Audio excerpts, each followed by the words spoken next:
Salut les moches. Comme je vous l'avais dit sur Instagram, aujourd'hui on va reparler de la série unique, pas de l'entraînement de Dorian Yates, mais plus de l'application que la majorité des pratiquants peuvent en avoir. Déjà, est-ce que c'est pertinent? Pour qui? Dans quel contexte? Etc. etc. J'ai décidé de faire ça parce qu'il y a quelque temps, un reel de médecins du sport commençait à prendre de l'ampleur et à circuler énormément sur les réseaux. Musculation, une série suffit pour le volume et pour la force. Les scientifiques, comme vous, n'y croyaient pas. Alors ils ont renouvelé maintes fois les protocoles pour finir par s'en convaincre. Toutes les études sont mentionnées dans mon article dont le titre est « Musculation, une série suffit ». Attention, il faut aller jusqu'à l'échec.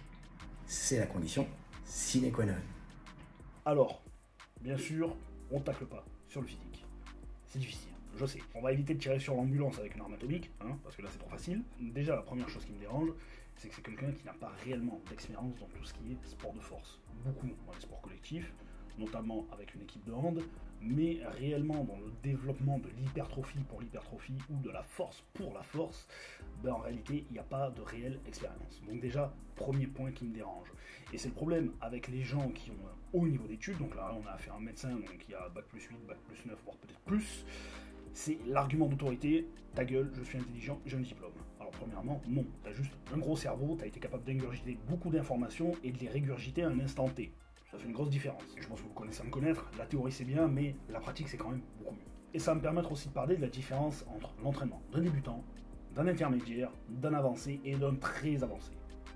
Et ensuite, j'enchaînerai avec la série unique, même le concept de top set et backup set. Alors là, le monsieur, il nous dit que pour maximiser les gains de force et les gains de masse, il faut aller jusqu'à l'échec. Ok, mais déjà, quel type d'échec? Parce qu'on parle beaucoup de l'échec musculaire, mais en réalité, on va le plus souvent à l'échec nerveux. J'en ai déjà parlé dans d'autres vidéos, mais il y a une grosse différence entre l'échec musculaire et l'échec nerveux. L'échec nerveux, bien sûr, c'est le système nerveux qui dit stop, on ne peut plus manipuler la charge. Même si vous baissez en poids immédiatement, vous faites une ou deux répétitions grand maximum. Alors que l'échec musculaire, c'est la congestion qui vous fait arrêter le mouvement. Donc, si vous prenez 10 ou 15 secondes, déjà, vous pouvez de nouveau manipuler la charge, et si vous droppez en poids, donc si vous faites une dégressive, là, vous pouvez faire 5 ou 6 reps en général. Donc là, oui, c'est vraiment de l'échec musculaire. Donc déjà, la nuance entre l'échec musculaire et l'échec nerveux, c'est très important. Pourquoi? Parce que la majorité des pratiquants vont en réalité à l'échec nerveux, et c'est pour ça qu'au bout d'un moment, ils ne progressent plus, ils régressent, et même peut-être ils se blessent. Donc déjà, première notion qui pour moi est la plus importante, qu'apparemment cette personne ne maîtrise pas du tout, et surtout on ne parle même pas de fourchette de répétition, sur quel type d'exercice, etc., etc. Parce qu'il y a une grosse différence entre aller à l'échec musculaire ou à l'échec nerveux, par exemple sur un exercice comme le soulevé de terre ou le squat. L'impact n'est pas du tout le même. Et aujourd'hui, c'est un petit peu à la mode de dire que tout le monde devrait aller jusqu'à l'échec, tout le monde devrait faire de la série unique. Non, pas du tout. Pourquoi? Parce qu'un débutant, la charge, il n'en a rien à cirer.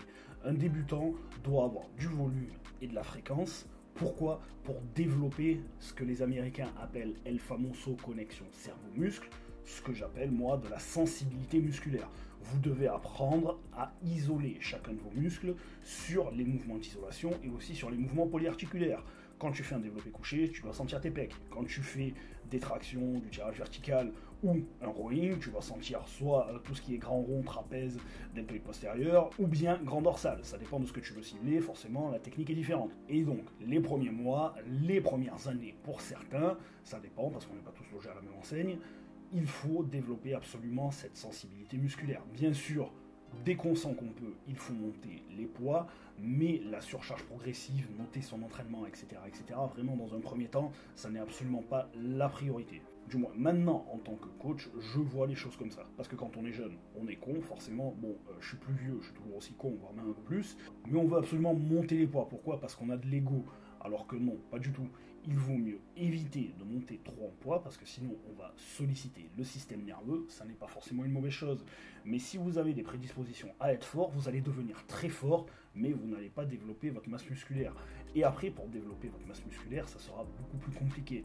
Parce que quand on est fort, il faut baisser énormément les charges, travailler beaucoup sur de la congestion pour pouvoir développer sa masse musculaire. Donc encore une fois, l'ego lifting, vous le mettez vraiment au placard. Une fois que ça c'est fait, eh ben là, vous passez au stade intermédiaire et on commence tout ce qui est cycle de progression, en programmant peut-être des déloads, etc., avec des phases d'entraînement qui sont peut-être beaucoup plus lourdes, d'autres un peu plus légères.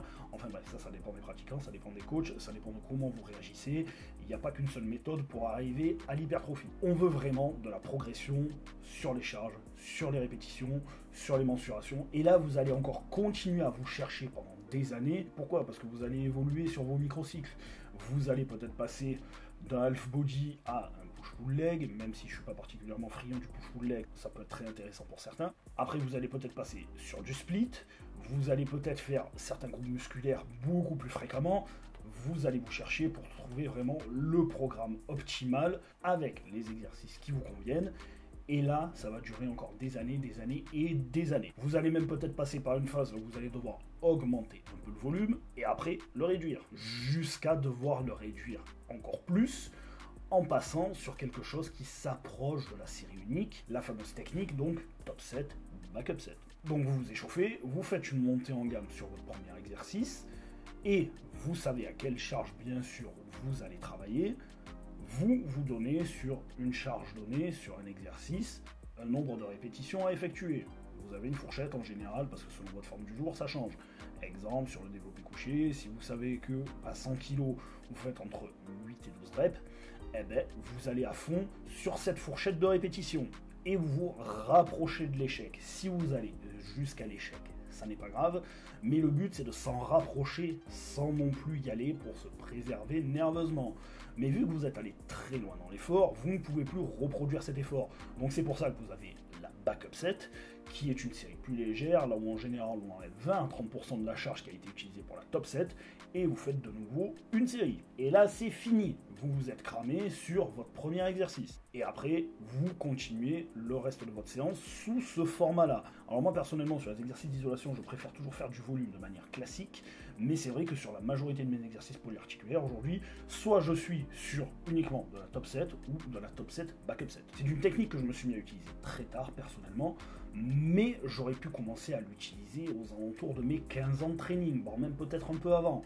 C'est vraiment une technique pour les pratiquants avancés. Alors aller systématiquement à l'échec en série unique, c'est pour les pratiquants très très avancés et même pour les sportifs professionnels. Et plus on est avancé, plus on est fort, plus on se met dans le dur nerveusement facilement.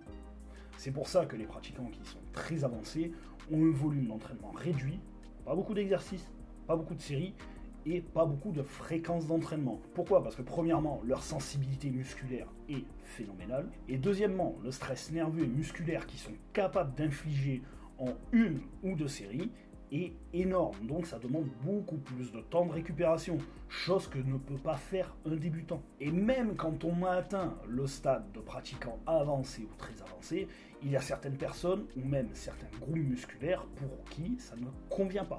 Donc encore une fois, série unique, top set, backup set, ce sont des techniques d'entraînement. Une technique d'entraînement, c'est comme un outil. Un outil est fait pour effectuer une tâche particulière. Si vous utilisez une cuillère pour faire un trou dans un mur, ça va être compliqué. Aller à l'échec de manière systématique, tout le temps, sur tous les exercices, même si ce n'est qu'une seule série, vous allez vous cramer en quelques semaines. Et la fatigue nerveuse, c'est ce qu'il y a de plus long à récupérer. Et ça soulève une question en fait.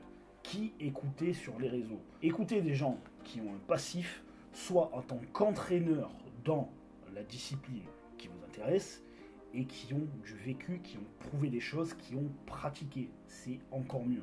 Parce qu'il n'y a vraiment que la pratique qui permet de se rendre compte de certaines choses par soi-même. Et la série unique, pour la majorité des pratiquants qui n'ont pas d'objectif de compétition, que ce soit dans le bodybuilding ou dans d'autres sports de force, ou même qui font de la musculation pour d'autres sports à côté, ça n'est vraiment pas intéressant. Parce que c'est très très fatigant nerveusement, et que si votre vie n'est pas axée vraiment totalement autour de votre entraînement, pour la récupération, vous ne vous en sortirez jamais. Et même là, si c'est mal fait, ça peut vraiment être contre-productif. Donc n'écoutez pas n'importe qui, il vaut mieux s'entraîner de manière classique et toujours essayer de progresser plutôt que d'essayer ce genre de techniques qui peuvent vraiment vous cramer. Voilà, c'est la fin de cette vidéo. Comme d'habitude, vous avez tout ce qu'il faut dans la description de la vidéo pour me contacter. Et je vous dis à bientôt pour une prochaine vidéo.